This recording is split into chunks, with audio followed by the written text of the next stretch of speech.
नमस्कार, मैं हूं वंदना पांडे और आप देख रहे हैं के न्यूज इंडिया। बात करेंगे शहीदों की मजार पर मिले की बात है और इसी के साथ ही साथ पुष्कर सिंह धामी क्या कुछ कह रहे हैं, पहले वो सुन लेते हैं। जिलाधिकारी कार्यालय में समूह गौ और घौ के स्वीकृत पदों में रिक्ति होने पर ही आश्रितों को नौकरी मिलती थी। अब हम ऐसी व्यवस्था बनाएंगे कि संबंधित जिलों में अन्य विभागों में भी जो कनिष्ठ सहायक है एवं समूह घ के पदों पर रिक्त होने पर नियुक्ति दी जाएगी, ताकि नौकरी मिलने में होने वाली देरी या जो भी बाधा है उनको किसी प्रकार की परेशानियों का सामना नहीं करना पड़ेगा। इसके साथ ही सैनिक कल्याण विभाग में कार्यरत जो हमारे संविदा के कार्मिक हैं उनको उपनल कार्मिकों के समतुल्य अवकाश अनुमन्य करने की भी मैं आज यहाँ पर घोषणा करता हूँ। अंत में पुनः मैं उन सभी वीर जवानों को नमन करता हूं जिन्होंने देश की रक्षा के लिए अपने प्राणों की आहुति दी है, और हमारी वीर नारियों को भी प्रणाम करता हूं, हमारे सभी सैनिकों को भी प्रणाम करता हूं। सभी का स्मरण करते हुए और कवि हरिओम पवार जी की इन पंक्तियों के साथ अपनी बात को समाप्त करता हूं कि जो सैनिक सीमा रेखा पर ध्रुव तारा बन जाता है, उस कुर्बानी के दीपक से सूरज भी शर्माता है। उस सैनिक के शव का दर्शन तीरथ जैसा होता है, उस सैनिक के शव का दर्शन तीरथ जैसा होता है। चित्र शहीदों का मंदिर की मूरत जैसा होता है, चित्र शहीदों का मंदिर का मूरत जैसा होता है, मूरत जैसा होता है। धन्यवाद। भारत माता की, भारत माता की।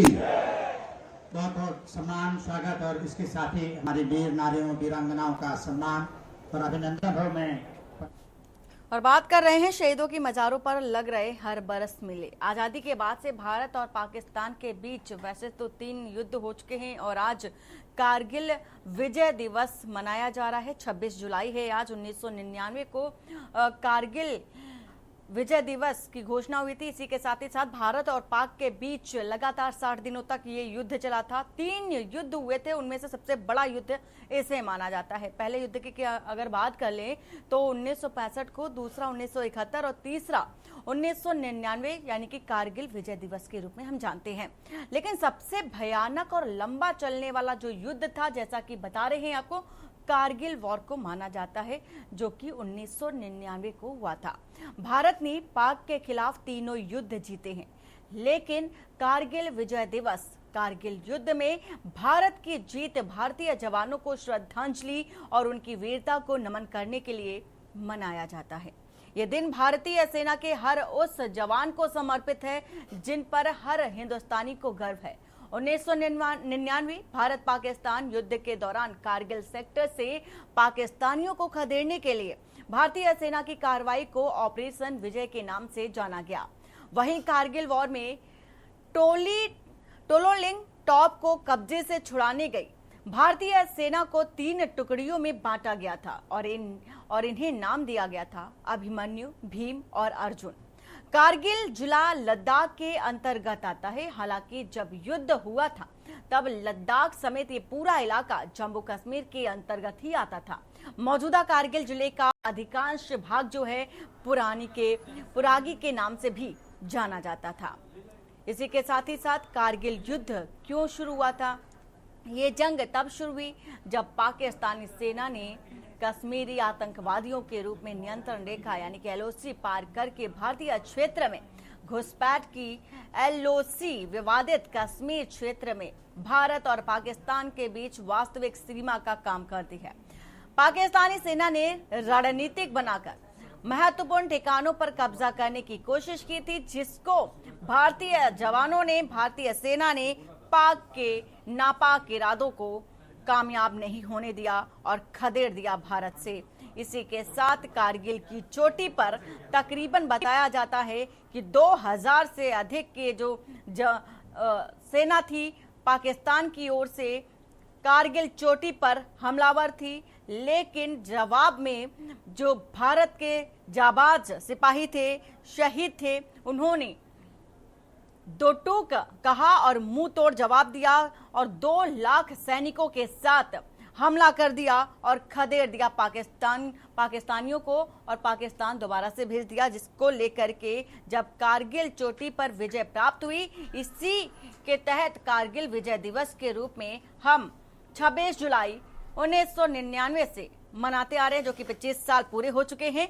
और अब यहां तक कि देखा अब ये जा रहा है कि जगह पर शहीदों को याद किया जा रहा है, मशाल मार्च निकाली जा रही है। सीएम योगी आदित्यनाथ और प्रधानमंत्री नरेंद्र मोदी ने भी उन्हें याद किया, श्रद्धांजलि दी शहीदों को। इसी के साथ अगर यूपी के बुलंदशहर की अगर बात कर लें तो जनपद के गांव औरंगाबाद अहीर में 1980 को जन्मे योगेंद्र यादव का 16 साल 5 महीने की उम्र में ही आर्मी से सिलेक्शन हो गया और योगेंद्र यादव ने महज 19 साल की उम्र में आदम साहस का ऐसा परिचय दिया कि देश उनको आज भी सलाम करता है। कारगिल युद्ध को 25 साल हो गए हैं, लेकिन योगेंद्र यादव के परिजन आज भी 25 साल पुरानी कारगिल युद्ध की गाथा को नहीं भूल पाए हैं। उन्हें अपने लाडले पर गर्व है कि उसने देश के लिए अपनी जान की परवाह किए बगैर टाइगर हिल पर तिरंगा लहराकर फतह हासिल की। योगेंद्र यादव के परिजनों ने बताया कि 25 जुलाई को कारगिल विजय दिवस मनाया जाएगा और इस कार्यक्रम में शामिल होने के लिए योगेंद्र यादव कारगिल गए हुए थे, जिसको लेकर के तस्वीर भी दिखा रहे हैं। सभी जो शहीद हैं गर्व फील कर रहे हैं, एक गर्व का जो एहसास होता है वो देखा जा सकता है। और इसी के साथ ही साथ बुलंदशहर से आपको ये तस्वीर दिखा रहे हैं। वहीं सीतापुर की अगर बात कर ले तो सीतापुर के परम वीर विजेता कैप्टन मनोज पांडे की जन्मस्थली सीतापुर की एक छोटे से गांव रूठा में हुई थी, जिनका जन्म 1975 को एक साधारण परिवार में हुआ था। बचपन के कुछ साल मनोज पांडे ने अपने गांव में ही बीते और इसके बाद उनके परिवार लखनऊ में शिफ्ट हो गए। यहां उनका दाखिला सैनिक स्कूल में कराया गया और स्कूल के बाद अपना करियर बनाने के लिए उनके पास और भी ऑप्शन थे, लेकिन उन्होंने सेना को ही चुना। कारगिल युद्ध के लिए बेहद तनाव भरी स्थिति थी और तभी सैनिक की आधिकारिक छुट्टियां रद्द कर दी गई थी। महज 24 साल के कैप्टन मनोज पांडे ने ऑपरेशन विजय के दौरान जो बॉर्डर टॉप पर कब्जा करने की जिम्मेदारी दी गई, उन्होंने ठान लिया, लेकिन सेना में ही जाएंगे, इसलिए सुबह ही जल्दी जाग जाते थे और व्यायाम करते थे। बाकी काम देखा जाता था, बाकी के काम भी वो करते थे, लेकिन उन्होंने एनडीए में हिस्सा लिया और पाकिस्तान से युद्ध में 3 भाकरों को भी ध्वस्त कर दिया। इसी की कहानी के किस्से जो भी हैं, आज भी उनके गांव में लोग बताते रहते हैं, याद करते हैं। उनके पिता और भाई भी अपने बेटे को याद करते हैं। इसी के साथ ही साथ गौरवान्वित भी फील करते हैं। सीतापुर के नाम अगर लेते हैं तो कैप्टन मनोज पांडे का जरूर नाम आता है। हम उनके जन्मस्थली पर खड़े हैं और वहीं पर बात करेंगे। यहाँ पर आपको बताना चाहेंगे कि इनका जन्म 25 जून 1975 को हुआ था और उसके बाद से ही इनका पालन पोषण से सीतापुर के रूढ़ा गांव में हुआ। उसके बाद इनका परिवार जो है लखनऊ शिफ्ट हो गया और उन्होंने यहाँ पर पढ़ाई की लखनऊ में और उसके बाद उन्हें आर्मी ज्वाइन कर ली। बताया जा रहा है काफ़ी उत्साही से और सुबह ही जल्दी उठ जाते थे और काम पर लग जाते थे, लेकिन पहले से देशभक्ति उनके में भरी हुई थी। इसी को लेकर जो है जब वो पाकिस्तान से कारगिल युद्ध हुआ तो उन्होंने अपनी जाबाजी दिखाई और काफ़ी बंकरों को ध्वस्त कर दिया, जिसमें वो शहीद हो गए थे। अब उनका जो है आज कारगिल के युद्ध विजय दिवस मनाया जाता है, तो ऐसे में उनके गांव में लोग पहुंचते हैं और उन्हें श्रद्धांजलि भी आज भी दे रहे हैं। सीतापुर से अबरार अली, के न्यूज़ इंडिया। सीतापुर में अगर बात की जाए कैप्टन मनोज पांडे की, तो सीतापुर का नाम गौरव से देखा जाता है और काफ़ी शान से भी लोग यहाँ उनका नाम लेते हैं। आपको बताते चले कि 3 जुलाई 1999 को कारगिल युद्ध हुआ, जहाँ पर कैप्टन मनोज पांडे ने पाकिस्तान के छक्के छुड़ा दिए थे और उसमें 3 बंकरों को ध्वस्त कर दिया था और उसी में शहीद हो गए थे, जिसके बाद मरणोपरांत उन्हें परमवीर चक्र से भी नवाजा गया। उनके हम परिवार में पहुँचे हैं और उनके घर पर पहुँचे हैं। उनके पिताजी हमारे साथ हैं, उनसे बात करेंगे आखिर क्या किस तरह से रहे हैं और क्या उनको मिला है और सरकार के द्वारा उन्होंने क्या मदद उनको आप भी तक मिल पाई है। दादा, जब से ये हो तब से आपको क्या मदद मिल पाई है सरकार की तरफ से? मदद भैया सरकार तरफ से तो मिली है, गैस एजेंसी मिली है और यहाँ भी जो पार्क वार्क बन गई हैं। हाँ, इसके अलावा कहीं आप जब कभी गए हों बाहर, मतलब कभी कोई अधिकारी को वहाँ तो कोई सम्मान से नवाजा गया हो आपको? जी हाँ, सम्मान से भी नवाजा गया है। डीएम साहब भी आते हैं। हाँ। यहाँ 15 अगस्त को आते हैं, 26 जनवरी को आते हैं, तो उससे जो है सबको सम्मानित भी करते हैं। इनके भाई भी हैं हमारे साथ, वो उनसे भी बात करेंगे। दादा, आप बताएं कि कैसे आपके भाई थे और कितना जो है सम्मान आपको उनकी वजह से मिल रहा है? उनकी वजह से भैया बहुत ज़्यादा सम्मान हम लोगों को मिल रहा है। देश में कहीं भी जाते हैं तो उनके भाई की वजह से ही आज हमारी लोगों की पहचान है हमारी। और लखनऊ में भी उनके नाम से मूर्ति वगैरह गोमती नगर चौराहे पे लगी हुई है, सीतापुर में भी उनकी प्रतिमा लगी है और कैंट में भी उनकी प्रतिमा लगी है, कई जगह उनकी प्रतिमाएं लगी हुई हैं। अभी हमारे छोटे भाई कारगिल गए हुए हैं आज, तो कल विजय दिवस वहाँ मनाया जाएगा, तो वो वहाँ पे सम्मिलित होंगे और कल यहाँ पे एनसीसी कैडेट द्वारा प्रोग्राम यहाँ स्मारक पे भी संपन्न किया जाएगा। आप परिवार को कोई मदद मिल पाती है आप लोगों को जब से शहीद हुए हैं? हाँ, बहुत सी मदद परिवार को हर प्रकार की सरकार की तरफ से हम लोगों को मदद मिलती है। कहीं भी कोई चीज़ की ज़रूरत होती तो हमेशा शासन प्रशासन खड़ा रहता है हम लोगों के साथ में। अच्छा, जो अटल जी की सरकार थी उसमें कारगिल जो शहीद होते थे उनको घर तक व्यवस्था थी सिर्फ अच्छी पहुँचाने की, लेकिन अब इस जो अग्निवीर योजना है इसको कैसे आप देखते हैं? देखिए, अग्निवीर योजना भी आगे चलने के समय में इसके जो परिणाम सब। तो शहीद के परिवार को आप सुन रहे थे और ये भी सुना आपने कि जो सुविधाएं देने की बात आती है तो सुविधाएं देने की भी बात परिवार की ओर से देखी जा रही है। तमाम मेहमान हमारे साथ जुड़ चुके हैं। श्वेता दुबे बीजेपी नेता हमारे साथ जुड़ चुकी हैं, आनंद राय सपा नेता हमारे साथ हैं और RC Vajpayee retired air marshal भी हमारे साथ जुड़ चुके हैं, अनिल मीणा बुलंदशहर से हैं। आप सभी मेहमानों का बहुत बहुत स्वागत है। सबसे पहले जानना चाहेंगे आरसी वाजपेयी जो कि रिटायर्ड एयर मार्शल हैं। सर, बहुत स्वागत है आपका। आज हम 25 साल जो कि हो चुके हैं कारगिल विजय दिवस को लेकर के आज मना रहे हैं, लेकिन वो एक्सपीरियंस, वो अनुभव जानना चाहेंगे उस दौर के, क्योंकि एक तजुर्बेदार हैं आप और आपका तजुर्बा जानना चाहेंगे, वो अनुभव जानना चाहेंगे एक एयर मार्शल की भूमिका को लेकर के भी।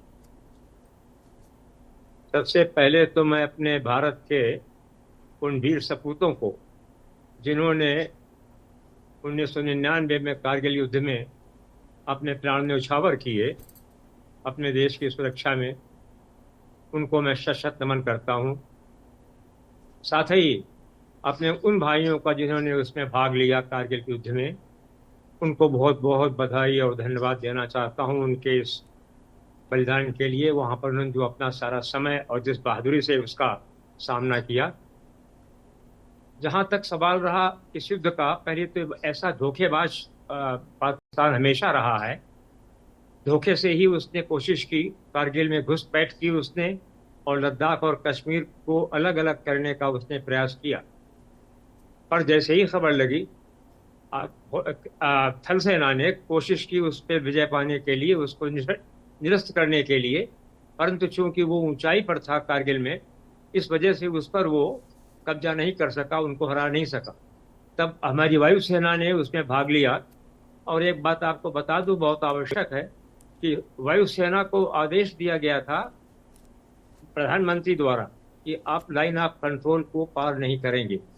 और आप अंदाज लगा सकते हैं कि किस प्रकार से वायुसेना उसमें भाग लेगी, किस प्रकार से एक तरह से एक जगह से आकर के मुड़ेगी, वापस आएगी और फिर उन बंकरों में बैठे हुए जो उनके पाकिस्तान के सैनिक हैं उन पर किस प्रकार से प्रहार करेगी और उनको किस प्रकार से वहाँ से निकालेगी।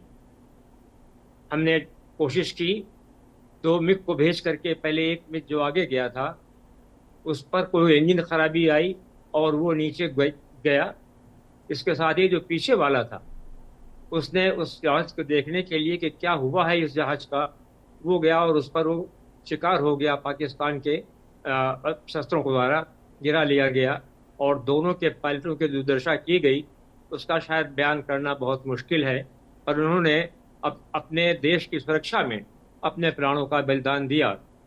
उसके पश्चात जब देखा कि हम इन लोगों को बिल्कुल नहीं हरा पा रहे हैं, तब हमने कोशिश की मिराज एयरक्राफ्ट को लाने की और उसमें एक स्मार्ट बम लगा करके, लेज़र गाइडेड मिसाइल्स लगा करके, बम्स लगा करके उन पर आक्रमण किया और उससे हम सफल हुए और उनको बंदर जैसे कॉकरोच निकले अपने बिल से कोई दवा डालने के पश्चात, वैसे ही सब वहाँ से निकल करके भागे और उनको बिल्कुल ख़त्म कर दिया गया वहाँ पर। और इस तरह से भारत पर हम लोगों ने विजय पाई। आपने सुना होगा अभी कि किस प्रकार से हमारे सैनिक, थल सैनिक जो वहाँ से गए, चाहे कैप्टन बत्रा हो, चाहे पांडे जी हो, इन लोगों ने जिस प्रकार से, जिस बहादुरी से उसकी सुरक्षा की अपने देश की और उनसे लड़ते हुए अपने प्राणों का बलिदान दिया, वो अपने में एक बहुत ही सराहनीय, जितनी प्रशंसा की जाए उतनी कम है और भारतवर्ष ने उन लोगों को सम्मानित किया। इसके अलावा नेवी ने भी इसमें भाग लिया और उसने भी अपना योगदान किया। कराची में जो सप्लाई लाइन थी उसको वो बिल्कुल बंद कर दिया, कट ऑफ कर दिया। इस प्रकार से आप देखेंगे कि भारत की तीनों सेनाओं ने इस युद्ध में भाग लिया और ये एक हमारे जनरल शरीफ थे, मुशर्रफ, वहाँ पे जनरल मुशर्रफ और नवाज शरीफ प्रधानमंत्री थे वहाँ के। फरवरी में ये समझौता हुआ था कि हम दोनों फरवरी 1999 में कि हम लोग मतलब कोई आपस में मिलजुल कर हर समस्या का समाधान करेंगे, परंतु इस प्रकार से धोखे से उसने कारगिल में आकर के घुसपैठ की और जैसा मैंने बताया उसका इरादा था कि ऊंचाई पर ही रहेगा बराबर वो और अपनी सेनाएं जो है उनको मजबूत करने का प्रयास कर रहा था, पर उसका ये प्रयास सारा विफल हुआ और हमारे लगभग 400 के आसपास सैनिक हमारे शहीद हुए और उनके काफ़ी हजारों की संख्या में हुए और उन लोगों ने अपने सैनिकों को वापस लेने में नकार दिया कि हमारे ये सैनिक तो हैं ही नहीं। अब ये देखिए आप कि हमारे यहाँ एक सैनिक का सम्मान किस प्रकार से किया जाता है और उन लोगों ने किस प्रकार से अपने सैनिकों का उनके साथ दुर्व्यवहार किया, उनकी लाशों का, और उनको वापस लेने में भी उन्होंने आनाकानी की और नहीं उनको लेने में अपनी जो है इच्छा नहीं बताई कोई कि हम उनको वापस ले सकते हैं। इस प्रकार से आप देखेंगे कि हमने 26 जुलाई 1999 में इस युद्ध में विजय पाई और आज हमारे 25 वर्ष हो रहे हैं, 25वीं वर्षगांठ मनाई जा रही है। ये एक अपने में एक इसके पहले आप देख चुके थे कि सन 47, सन 65 और सन 71 में पाकिस्तान को किस प्रकार से हम लोगों ने हराया था। उसके पश्चात भी इस प्रकार से ऐसा दुस्साहस किया और जिस प्रकार से उसे मार पड़ी, अब शायद बीच बीच में वो गड़बड़ करता रहा है। आप देख रहे हैं कि उसके बाद भी वो बाज नहीं आया अपनी हरकतों से, हमारे यहाँ आतंकवाद से फैलाए रहा अस्थिरता यहाँ पर। तो हम लोगों ने चाहे वो बालाकोट हो, चाहे म्यांमार में हमला किया हो, अपने जो वहाँ पे घुसपैठिए थे उनको वहाँ संरक्षण देने के लिए, और जो काइंड ऑफ सर्जिकल प्रोसेस थी एक बार पाकिस्तान में बालाकोट के पहले, हर तरह से उसको फिर हम लोगों ने धूल चटाई। और आप देख रहे हैं कि अभी भी वो जम्मू कश्मीर में बीच बीच में कुछ गड़बड़ करता रहता है। शायद समय आ गया है कि अब हम कोई कठोर कदम उठावें ताकि भविष्य में वो इस प्रकार का काम करने से बाज आए और आतंकवाद को एक अपना मुद्दा न बनाए। छद्मयुद्ध जो है ये सही नहीं है, परंतु वो इसका शुरू से पालन करता रहा। हमारे यहाँ किस प्रकार से वो अस्थिरता पैदा करता रहा है और हमारे ऊपर देखा भी ये गया है कि समय समय पर आतंकवाद जिस तरह से हावी होता नजर आया है और भारत ने मुंहतोड़ जवाब भी दिया है, लेकिन फिर भी इसके बावजूद भी अपनी नापाक हरकतों से बाज नहीं आता है। बातों बातों में आपने जिक्र किया स्मार्ट बम लगाकर उस समय वार किया गया था 1999 में जब कारगिल का युद्ध हुआ था। इस पर हम बात करेंगे आगे, लेकिन इशारा मिल रहा है ब्रेक का, तो ब्रेक के बाद वापस आएंगे और चर्चा हम जारी रखेंगे। कारगिल युद्ध को लेकर के बात हो रही है, जो अब शहीदों की मजार में हर बरस जो मेले लगते हैं उस विषय में भी बात करेंगे। तमाम मेहमान हमारे साथ जुड़े हैं। लौटकर आते हैं ब्रेक के बाद। आप देख रहे हैं के न्यूज, खबरों का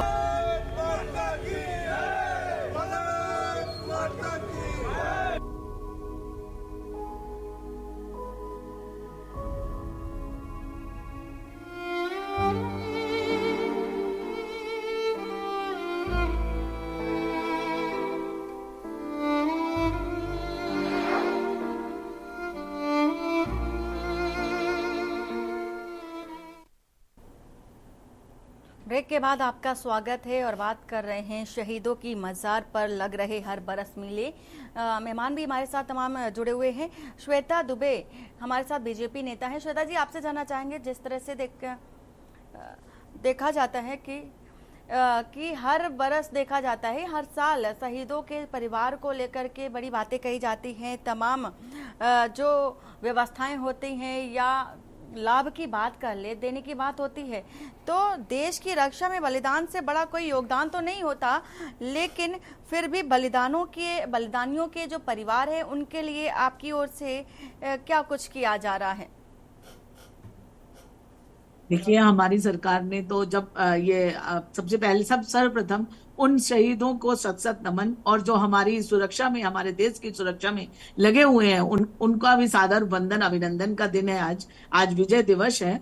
और रही बात उसकी, हमारी उस समय भी 1999 में भी हमारी अटल बिहारी वाजपेयी की भाजपा की सरकार थी और हमने इस विजय को प्राप्त किया था। हमारे 525 सैनिक शहीद हुए थे, उनको सादर श्रद्धांजलि देते हुए हमने हर वो प्रयत्न किया है जो किसी भी परिवार का बेटा अगर वो अपनी जान दे देता है देश की रक्षा के लिए, तो उसका परिवार, उसकी पालन पोषण हमारा सर्वप्रथम कर्तव्य है और हमारी सरकार इस ओर निश्चित रूप से बहुत अच्छा कार्य कर रही है। अभी आप दिखा रहे थे तो देखिए, उनके भाई, उनके पिताजी, सारे लोग संतुष्ट हैं कि हाँ, सरकार और शासन प्रशासन हर समय हमारे साथ है और हमारी हर दिक्कत और सुख में हमारे साथ खड़ा हुआ है।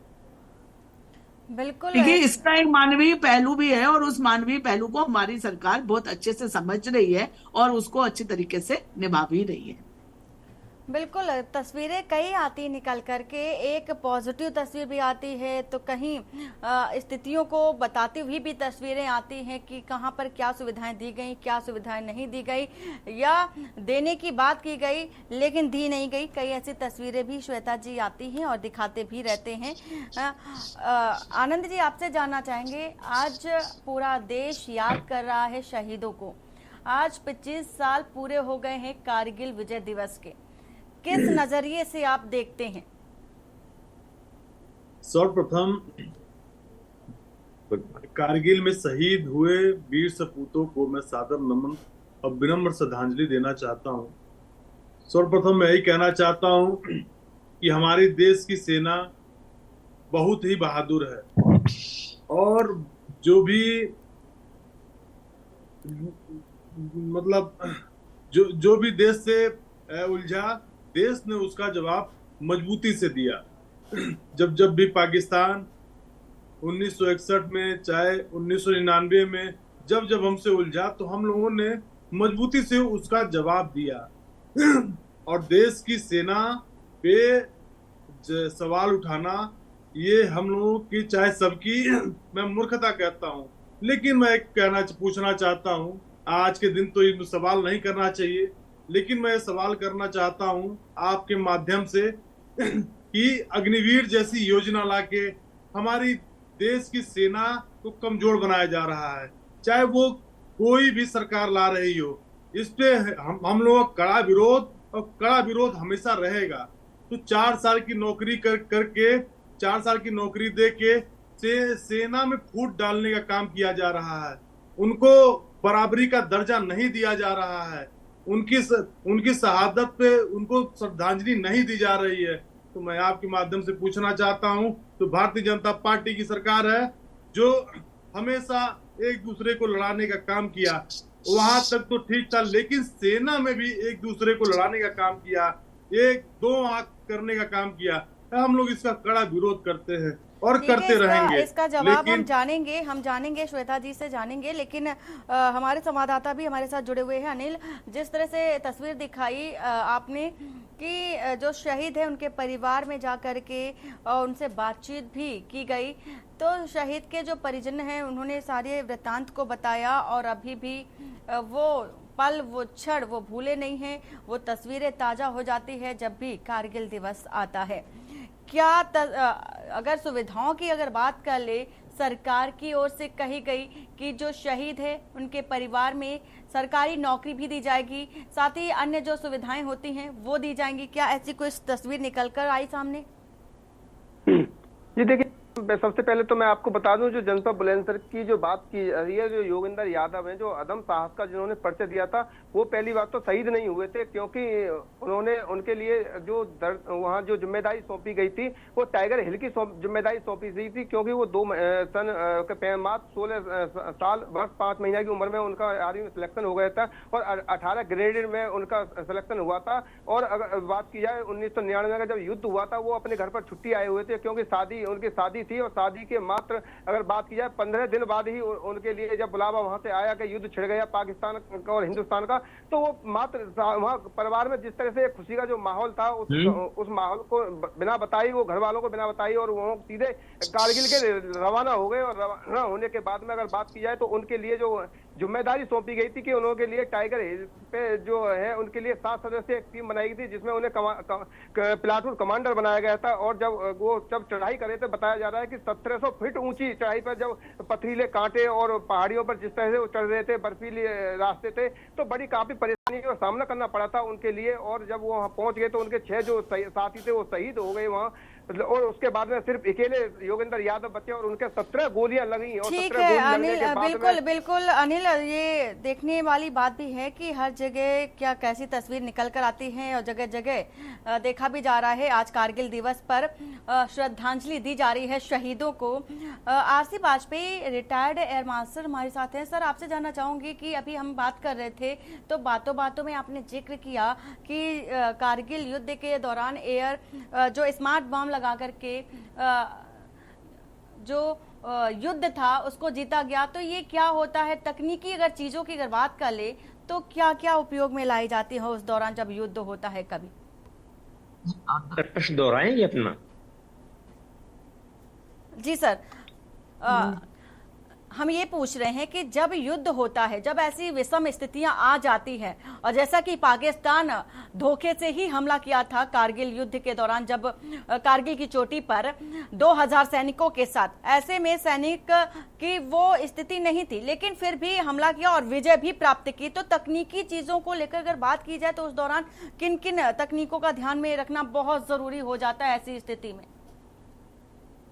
देखिए, हम इस टाइम में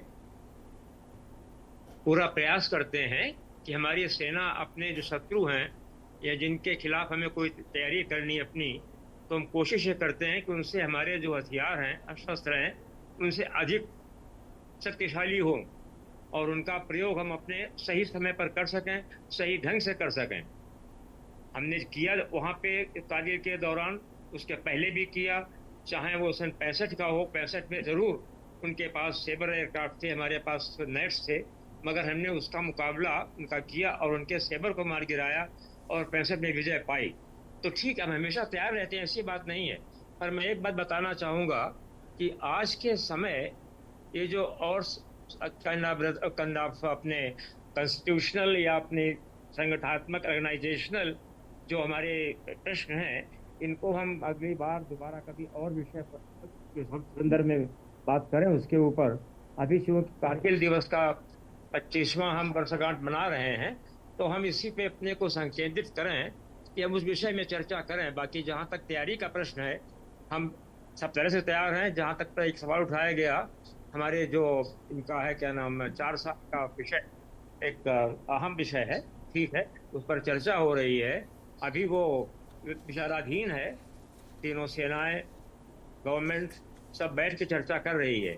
और ये आज पॉलिटिकल प्लेटफॉर्म नहीं है मेरे विचार से। आज जो हम मना रहे हैं ये कि सेना का जो विजय दिवस है, बिल्कुल सर, मना रहे हैं, रादर देन कि हम उसके ऊपर कोई विवेचना करें किसी प्रकार से सरकार की आलोचना करें, वो ठीक नहीं है।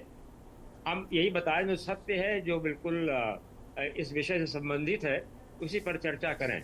जहाँ तक सवाल रहा कारगिल के विषय में, हमने उनसे एक से एक अच्छे हथियार लिए। उन्होंने बंकर में बैठ करके, वहाँ अंदर कोई भी हमारा हथियार काम नहीं कर रहा था पहले, इसीलिए हमने स्मार्ट बम्स का प्रयोग किया। और उसके लिए बता दें आपको कि हमने मिराज को मॉडिफाई किया 1 हफ्ते के अंदर ही, बल्कि और उससे भी पहले, और उसका सही इस्तेमाल किया। तो ये कह देना कि हमारे पास हथियार नहीं है, हमारे पास हथियार भी हैं। और जहाँ कोई कमी है, हमारे जो सैनिक हैं और जो हमारे पायलट्स हैं या नौसेना वाले अधिकारी हैं या वहाँ पे काम करने वाले कार्यकर्ता लोग हैं, वो सब सक्षम है अपने अपने निपुणता अपने काम में। बिल्कुल सर, सक्षम है। और तभी देखा भी गया था कि माफी के साथ आपको रोकना चाहेंगे और वक्त बहुत कम है, और आप सभी का बहुत बहुत शुक्रिया। सुरेश, आप हमारे साथ बने रहिए। बात कर रहे हैं कारगिल विजय दिवस की। आज 25वीं वर्षगांठ है और इस वर्षगांठ पर पूरे देश में शहीदों को श्रद्धांजलि दी जा रही है और याद किए जा रहे हैं उस पल को, उस क्षण को। सुरेश, जिस तरह से आज कारगिल दिवस पर उस क्षण, उस पल को याद किया जा रहा है जब भारतीय सैनिक पाकिस्तान की जो सेना थी उससे लड़ रही थी, और ये एक वो पल था जब धोखे से पाकिस्तान ने हमला किया था कारगिल की चोटी पर। और कानपुर से भी कई ऐसे शहीद हैं जो इस युद्ध में शामिल हुए थे। आपने भी देखा कानपुर में भी ऐसी कई शहीदों के परिवार हैं।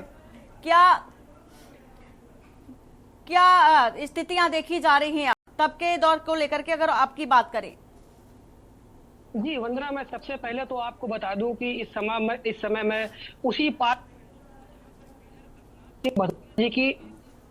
की लगाई गई थी शहीद होने के बाद। अगर हम लोग बात करें कारगिल के युद्ध पे, आज हम लोग विजय दिवस की जयंती वंदना जरूर मनाते हैं, लेकिन कहीं ना कहीं जब वो समय याद आता है और लोगों से बात की जाती है, तो आज भी चाहे शहीद हुए जवानों के परिवारजन हो या आस पड़ोस के लोग हैं, उनकी आंखों में जो आंसू हैं वो आज भी नहीं रुक सकते। सबसे पहले कैमरा पर्सन से कहना चाहेंगे कि एक बार वो मूर्ति दिखा दे, उस व्यक्ति के दर्शन करा दे जिन्होंने दुश्मनों को धूल चटाते हुए लगातार दुश्मनों को मारते हुए खुद तो धोखे से शहीद का शिकार हुए, लेकिन कहीं ना कहीं अमर शहीद का नाम और दर्जा पा रहे हैं। अब आपको बता दें गरिमा कि जब हमारी इनके परिवार से हमने बात करना चाहिए तो वंदना जी, जब मैंने इनके परिवार के लोगों से बात करना चाहिए तो परिवार के लोग ज्यादा वृद्ध होने के कारण और अस्वस्थ होने के कारण तो असमर्थ थे, लेकिन यहाँ पर मौजूदा लोग। ठीक है सुरेश, और ये देखा भी जा रहा है कानपुर में भी शहीदों को श्रद्धांजलि दी जा रही है। वक्त की बहुत कमी है। सुरेश, आपका बहुत बहुत शुक्रिया। बुलेटिन में फिलहाल इतना ही। बाकी की खबरों के लिए बने रहिए आपके न्यूज इंडिया के साथ। नमस्कार। आप देख रहे हैं के न्यूज, खबरों का सारथी।